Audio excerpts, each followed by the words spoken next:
Please welcome the Mayor of Scranton, Paige Cognetta.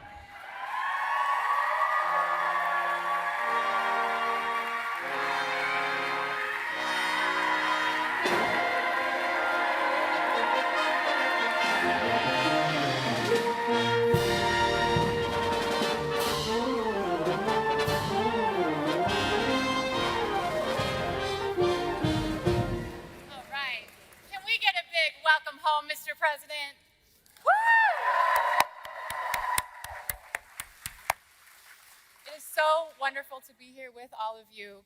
You know, we were thinking, the President's coming, what can we do to make this day special? So at our recent pop-up city halls, we had coloring sheets for kids, and we asked them the question, why do you love Scranton? And so many of them said, the people. Lovely people, people who help each other. This community has each other's backs. And we know that our president, Joe Biden, knows this. It is part of his DNA. And we see it in all of the incredible legislation that he has put through as President of the United States.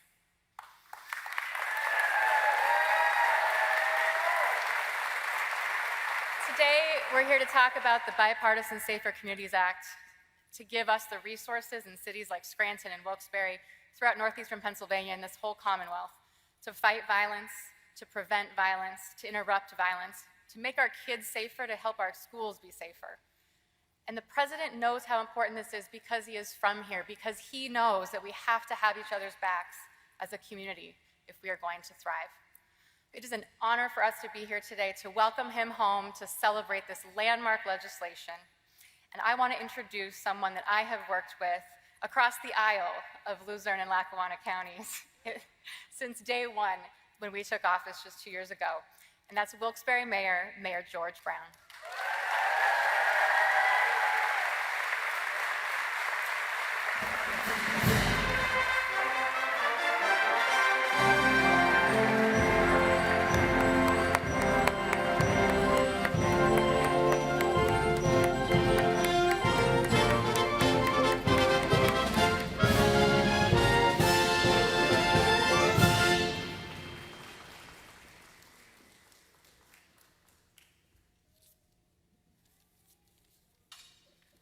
How do I upbeat Mayor Paige Cognetta? I don't think I can, but I'm going to try. Folks, go ahead, have a seat, please. Down.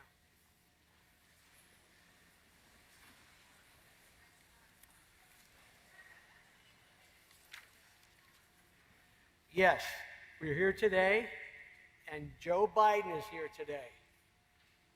And Joe Biden is here for us because he cares about Wilkes-Barre, Luzerne County, and all the residents in the state of Pennsylvania. As mayor, on behalf of the residents of the city of Wilkes-Barre, I'm honored to welcome President Joe Biden. I first met President Biden in his hometown of Scranton last October, and I said, Mr. President, please come to Wilkes-Barre. We have a beautiful city. And guess what? He kept his promise. He's here today.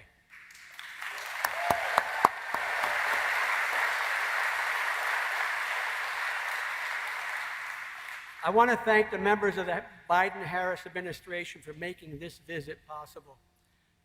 I truly believe that President Biden's childhood in northeastern Pennsylvania was the foundation for his history of leadership and rise to commander-in-chief. The citizens of northeastern Pennsylvania are resilient, and they truly care about their neighbors, much like President Joe Biden.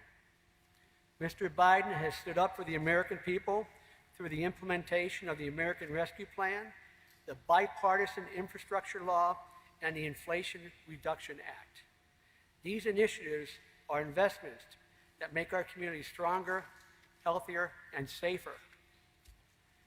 By implementing multiple programs through the American Rescue Plan funds, my administration was able to financially assist residents, businesses, and nonprofits most impacted by the COVID-19 pandemic.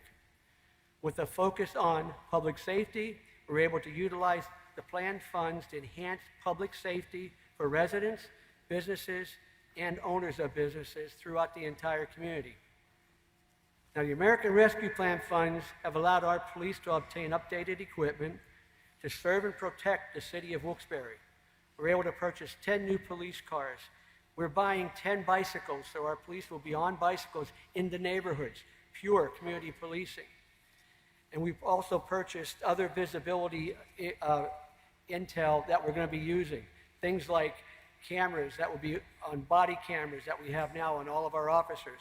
But also, we're going to be increasing the technology by purchasing a gunshot detection technology throughout the city of Wilkes-Barre. This is all done as a result of President Biden's efforts. We welcome the President's initiatives through the Safer America Plan. We will promote a safer community by ensuring that our police department always has the most updated equipment and training.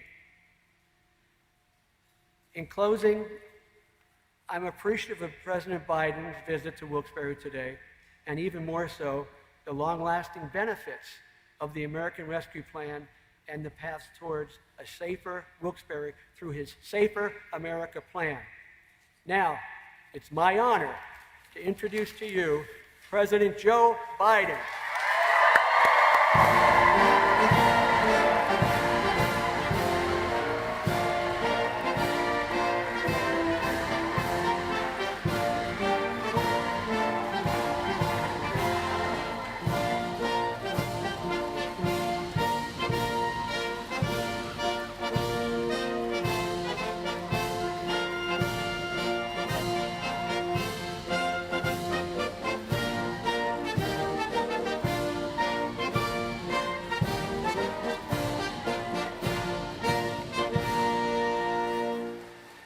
Mr. Mayor, thank you. Wait.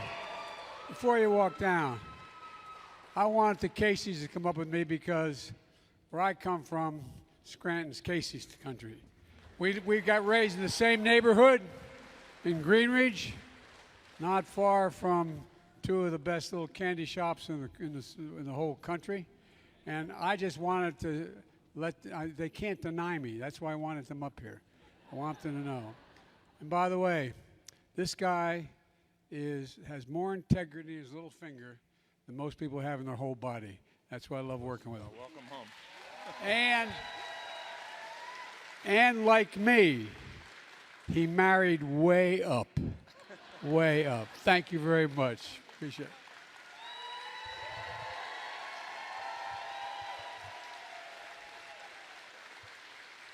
As my mother, Jean Finnegan Biden from Greenridge would say, please excuse my back when I'm speaking. I apologize. And by the way, you know, one of the best things of all being President of the United States is the Marine Band. They're the best in the world. Stand up, guys. They are the very, very, very, very best. They can not only play, they know how to fight, too. God love you. Thank you for being here. Thank you for being here. Well, thank you very much. Thank you. How are you, baby? How old are you? How old are you? Almost double figures. Well, look, folks, it's great to be here in Wilkes-Barre. I mean that sincerely. Well, thank you. Well, thank you so much. Mayor Brown, thank you for the introduction and the passport into this great city. And Mayor Cognetti, we're almost in heaven. We're almost in Scranton. Almost. Being raised in Scranton, they used to say, you're going down the line. Any rate, you know, and what a leadership lineup you have here in Pennsylvania. I want to thank your outstanding governor, Tom Wolf. Tom and I have been friends a long time. He's truly one of the best governors in the United States of America. Not a joke. Not a joke. And a stand-up guy. A stand-up guy. And Josh Shapiro is a champion for the rule of law as your Attorney General. And he's going to make one hell of a governor. I really mean it. And by the way, he couldn't be here today. We spoke, Lieutenant Governor John Fetterman. When I say he's a powerful voice, I used to be in the old days a pretty good athlete, and if someone was really big and tough, you say, I wouldn't screw with him if I had a sledgehammer. Well, I tell you what, Fetterman's a hell of a guy, a powerful voice for working people, and he's going to make a great United States Senator. He's going to make a great United States Senator. And as I said, Bobby Casey is one of my closest friends, one of our great United States Senators. And your Congressman, Matt Cartwright, is the real reason I'm here. I'm in Cartwright country. He knows how to deliver for this district, which is so close to my heart. Look, I especially want to thank all the members of law enforcement that are here, many of whom are behind me, for always being there for us.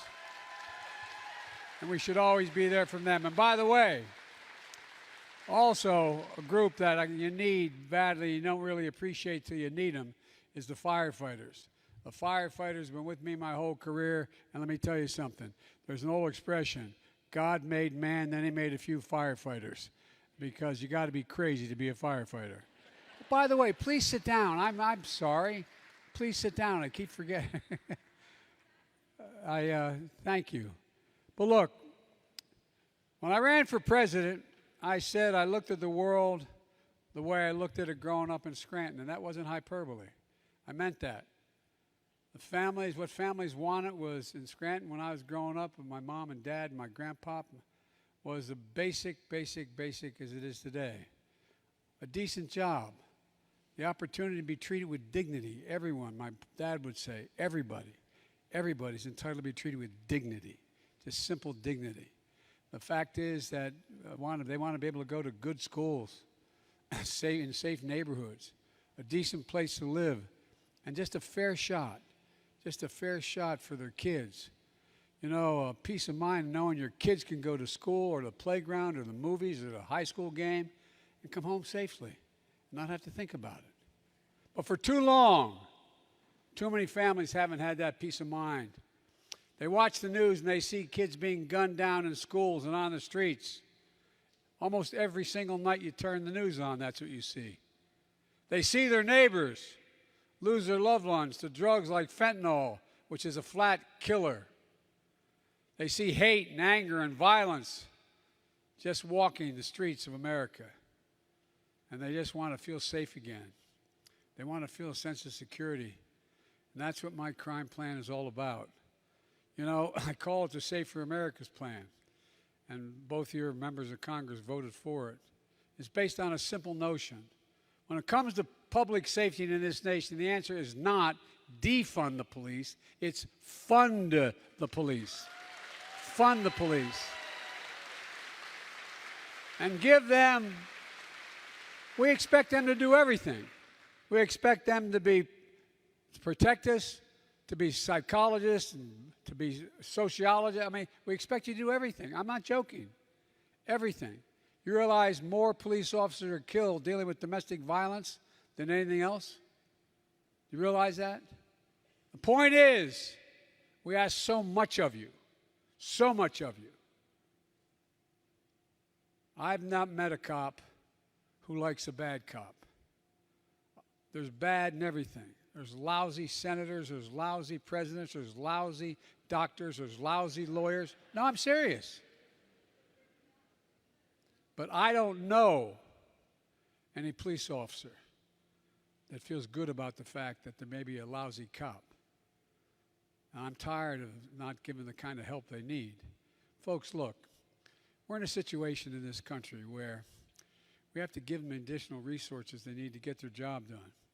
Matt gets it, Matt Cartwright, and this is not hyperbole. Matt's the chair of the powerful subcommittee that controls the funding for public safety. He knows what it means investing in effective and accountable community policing that builds public trust and strengthens public safety. I'm old enough to remember when cops used to walk the beat in Wilmington and in Scranton because they knew everybody. They knew the kid. They knew if something was trouble. They knew whose house to go and knock on the door and say, "Mom, your son just did." I'm not being facetious. They knew the neighborhoods. As part of the American Rescue Plan, I signed into law last year, which they voted for, we set aside $350 billion, with a B, $billion for state and local governments all across America and urge them to use it like your governor did, to make communities safer. Here in Pennsylvania, Governor Wolf is using $250 million of that money to reduce crime and violence across this state. And Mayor Brown just described how it's helping fund community policing here in Wilkes-Barre. But guess what? Every single Republican member of Congress, every single one in this state, every single one voted against the support for law enforcement. They talk about how much they love it. They voted against the funding. Flat out. Flat out. Every Republican in the House, every Republican in the Senate, every single one. I know we expect so much from our law enforcement officers, so we need to support them. That's why my crime plan to help communities recruit, hire, and train nationwide more than 100,000 additional officers, accountable officers, for community policing. And I mean it. Folks, when it comes to fighting crime, we know it works.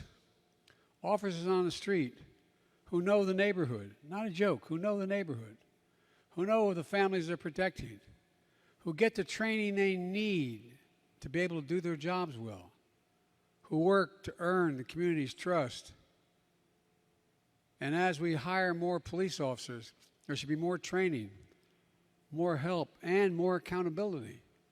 Without public trust, law enforcement can't do its job serving and protecting all the communities. If I can just interject for a moment, my deceased son, Bo, he was the Attorney General of the state of Delaware. And what he used to do is go down in the east side, what's called the Bucket, highest crime rate in the country. There's a place where I was the only white guy that worked as a lifeguard down in that area, on the east side. And you know you can always tell where the best basketball in the state is, and the best basketball in the city is. It's where everybody shows up. He'd go down and hang out and sit on a bench with my grandson, who's now 17 years old. And the police used to be in the car, the local city police. And he'd walk up and bang on the window. Say, "Get out of the car, damn it, meet these people. Let them see you. Let them know you. Let them know who you are." Well, the truth was, remember what happened to community policing? We went from having enough cops on the street to cities doing well and then deciding they don't need more police officers. So they reduced the police forces. So you didn't have 2 cops in every vehicle. You had 1 cop in every vehicle. And I don't blame 1 cop for not getting out in some certain neighborhoods, not getting out of the car.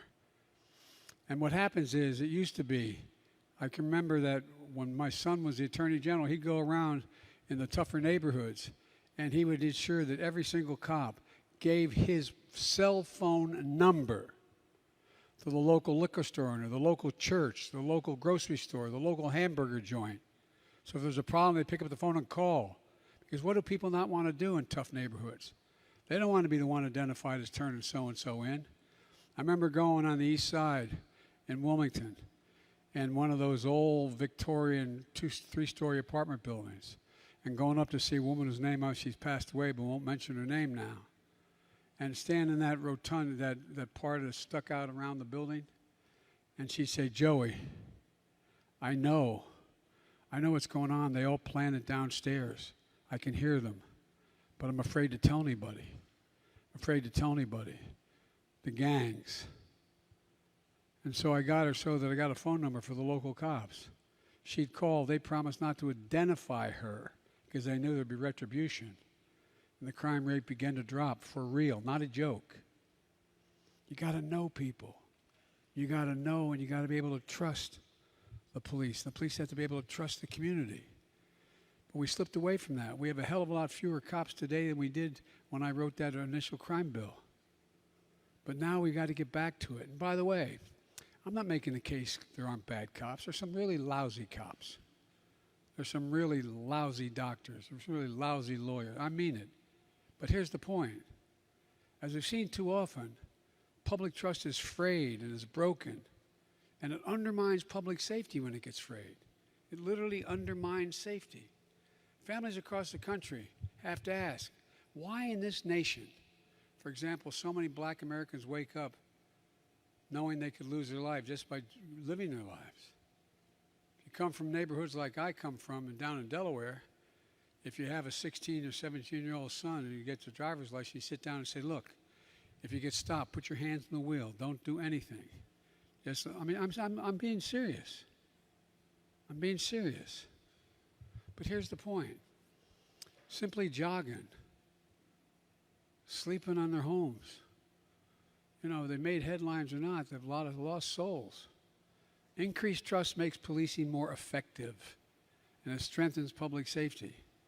And the communities, by the way, that want the police more than any other community are the tough, poor communities. Black, white, immigrants. They need the help. They want the help. It's not they don't want it. They want the help. Without that, victims don't call for help. Witnesses don't step forward. Crimes go unsolved. Justice isn't served. I took executive action, which I'm allowed to do as president. I always admired governors can take executive action. But all kidding aside, to make some of these reforms for federal officers, I couldn't do it for state officers. One, no federal officer is allowed to use a chokehold. No federal officer can there's restricted no-knock warrants. We created a national database for officers who have misbehaved and been held accountable so they can't hide. My plan will help make sure that state and local governments adopt these same reforms. And my plan does something else really important. It addresses the opioid epidemic. You notice how many people are dying of opioid overdoses now? And by the way, laced with fentanyl? The Attorney General Shapiro can tell you more about that you never want to know for a fact, for real. He's been such a strong leader on this. But we're going to impose tougher penalties for deadly fentanyl trafficking. That's poisoning communities across this country. This is a key part of the unity agenda I'm announcing that I announced in my State of the Union address. We can do this. We have to do this. We'll make America safer. My plan also takes common sense action to reduce gun violence and violence overall. It builds on the progress we made this summer when I signed into law the Bipartisan Safer Communities Act, the most significant gun safety law we passed in 30 years. It took 30 years.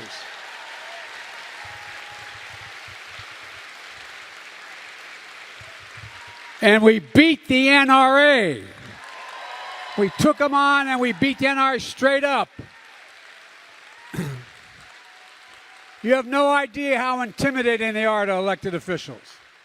The NRA was against it, which means the vast majority of Republicans in Congress couldn't even stand up and vote for it because they're afraid of the NRA. It's not unusual. Every Democrats, Republicans, senators, they get afraid of certain interest groups. They voted against it. Law enforcement supported it. Faith leaders and teachers supported it. Victims of gun violence and their families supported it. Young people in this country, like the students of this great university, supported it. And the NRA and the vast majority of congressional Republicans voted against it, saving lives and keeping America safe. But guess what? We took on the NRA and we're going to take them on again, and we won, and we will win again. But we're not stopping here. I'm determined to ban assault weapons in this country. Determined. I did it once before, and I'll do it again. For many of you home, I want to be clear. It's not about taking away anybody's guns. In fact, we should be treating responsible gun owners as examples how every gun owner should behave. I have 2 shotguns at home. It's a long story, but I'm not opposed to guns. But I support the Second Amendment, But the Second Amendment, as one of the most conservative justices in history, Justice Scalia once wrote, quote, like most rights, the rights granted by the Second Amendment are not unlimited. They're not unlimited. Right now, you can't go out and buy an automatic weapon. You can't go out and buy a cannon. And for those brave right-wing Americans who say it's all about keeping America's independent and safe, if you want to fight against the country, you need an F-15. You need something a little more than a gun. No, I'm not joking. Think about this. Think about the rationale that's used to provide this. And who are they shooting at? Shooting at these guys behind me. Folks, look. I went to every major school shooting and in the country since I was a chairman of the Judiciary Committee all the way through as vice president and president. Over 48,000 people died from gunshot wounds in 2021 in the United States of America. Over 26,000 by suicide. When guns are the number one killer, listen to this now, the guns are the number one killer of children in America. Of children, and number one. More children die from guns than active duty police and active duty military personnel combined. Hear that again? More children in America die from guns than active duty police and active duty military in the United States combined. We have to act. We have to act for those families in Buffalo, Uvalde, Newtown, El Paso, Parkland, Charleston, Las Vegas, Orlando. I've been to every one of those sites. Sit down with those parents. I spent 4 hours last time. Met with every single one of the parents and families that lost someone. See the looks on their faces. Think about it. Think about the devastation that's occurred. We have to act for all those kids gunned down on our streets every single day that never make the news.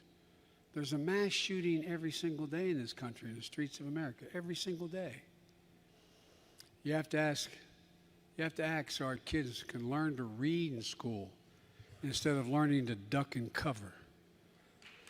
Literally, schools all across America, kids are showing up.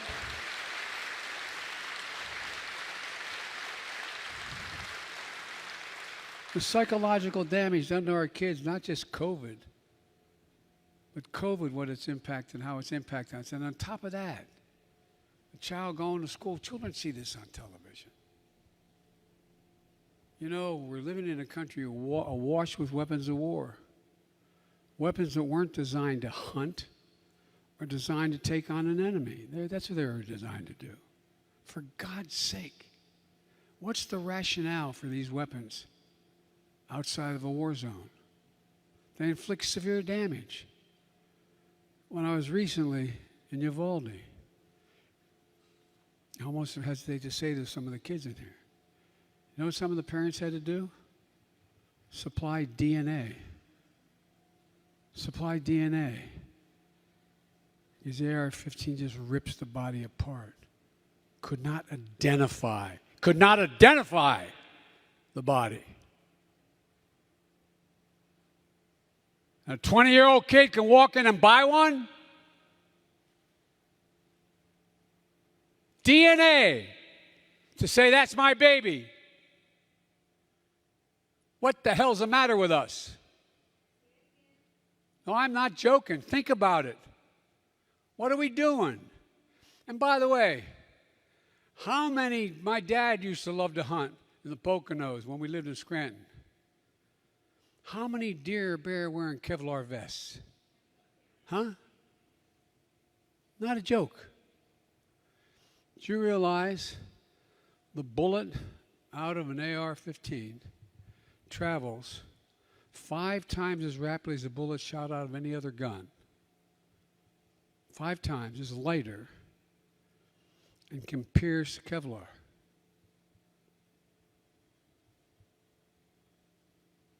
Imagine being a parent, not just losing a child, but not being able to physically identify the child or the adult because they've literally been blown apart. We equip our service members with the most lethal weapons on earth to protect all of us, protect Americans. But we require them to receive significant training, extensive background checks, mental health assessments. They have to learn how to lock up and store their weapons responsibly or they get kicked out. But we let any stranger, an 18-year-old, walk in, a 20-year-old, and buy an AR-15. That's why back in 1994, I took on the NRA and passed the assault weapons ban. For 10 years, mass shootings were down. 10 years in a row since I passed that legislation in 1994 as a senator. But in 2004, Republicans let that ban expire. What happened? Mass shootings in America tripled. It's time to ban these. It's time to ban these weapons. We did it before. We can do it again. Folks,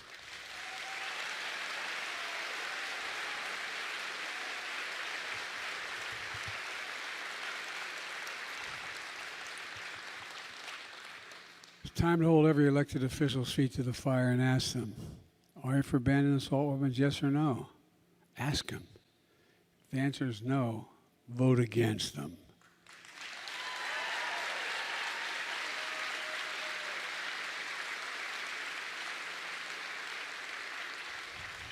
Look, I'm prouder that after 7 years, we finally have a Senate-confirmed Director of Alcohol, Tobacco, and Firearms responsible for fighting gun crimes. For 7 years, the other team would not let us appoint anyone to that job.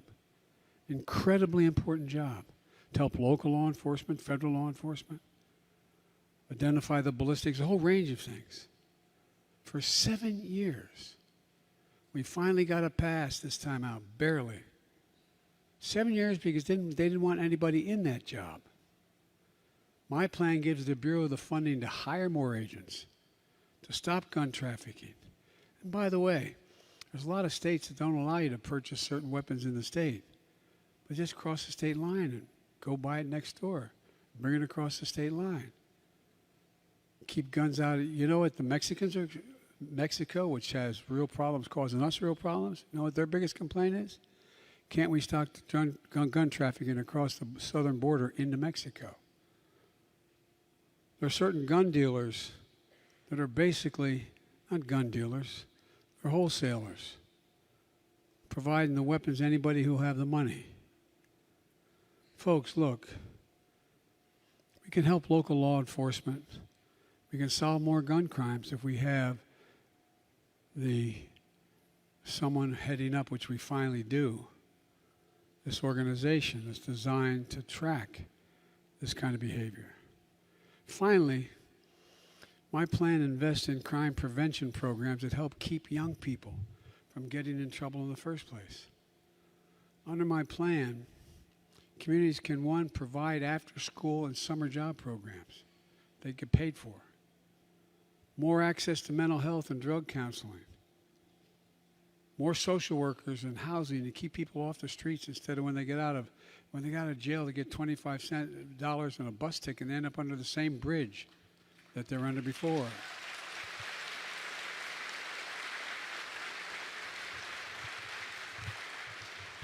This will help prevent crime, get young people to pick up paychecks instead of a pistol.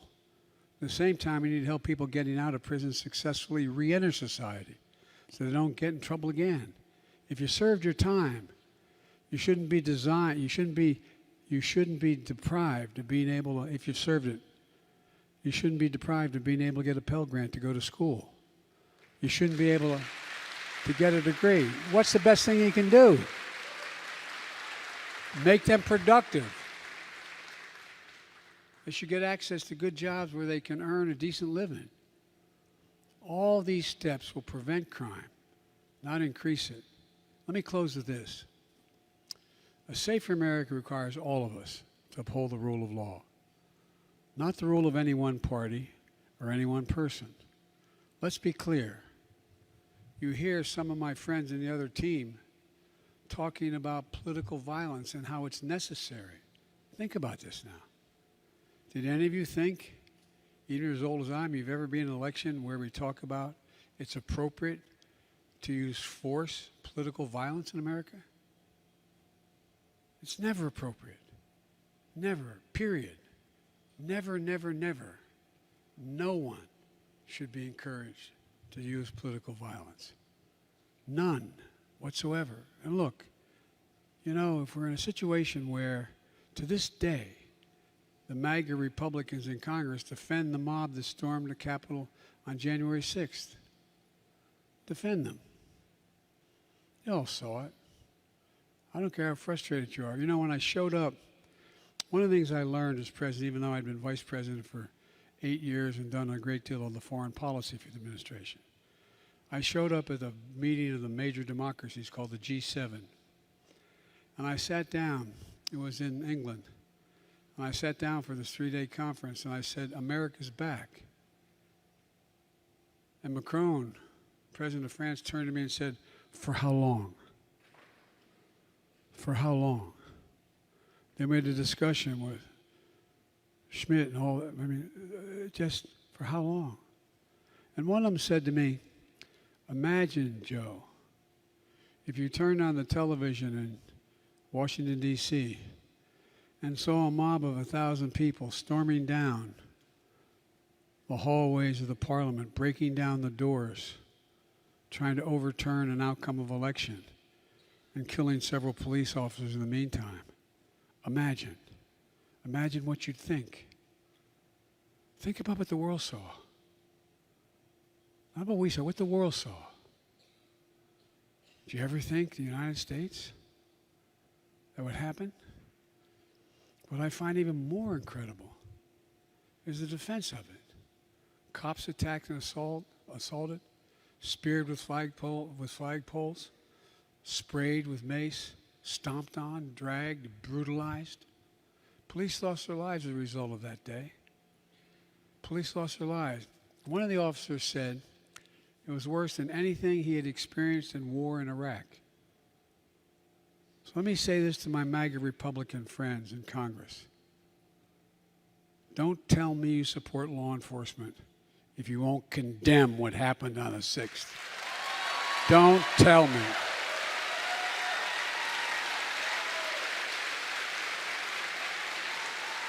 Can't do it.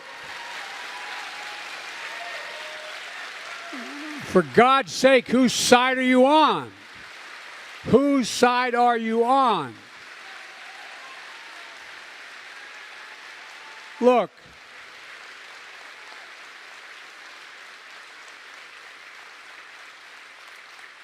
you're either on the side of a mob or the side of the police. You can't be pro-law enforcement and pro-insurrection.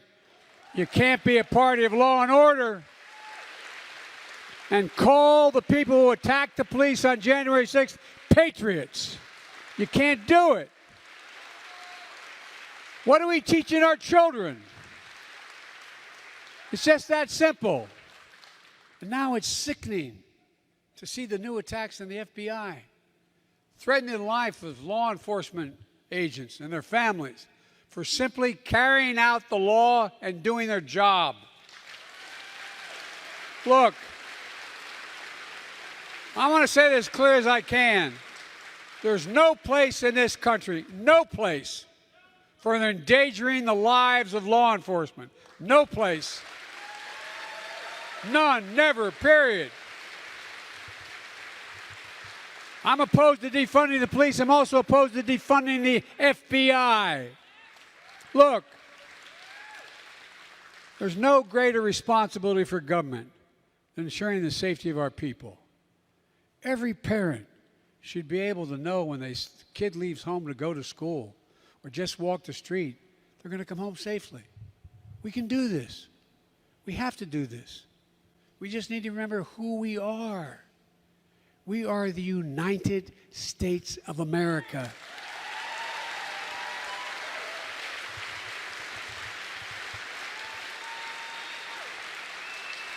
And when we are united, there is not a single thing we cannot do. Not a single thing. I mean it. So, folks, let's remember who in God's name we are. I really mean it. What our values are. What we believe. We the people. That's how our Constitution starts, the Declaration. We the people. It's who we are. And by the way, no one expects politics to be a patty cake. It sometimes gets mean as hell. But the idea you turn on the television and see senior senators and congressmen saying, if such and such happens, there'll be blood in the street. Where the hell are we? Well, that's all I'm looking for. And folks, do me a favor. Presumptuous of me to say that. But think about doing me a favor. Please, please, elect the Attorney General of the Senate.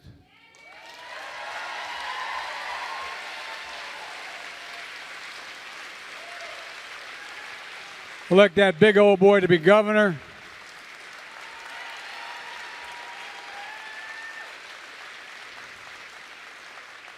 And by the way, there are a lot of really, and I mean this, I'm not being solicitous. Remember what used to be the criticism of Biden when I was running? Biden's too bipartisan. Biden has too many Republican friends.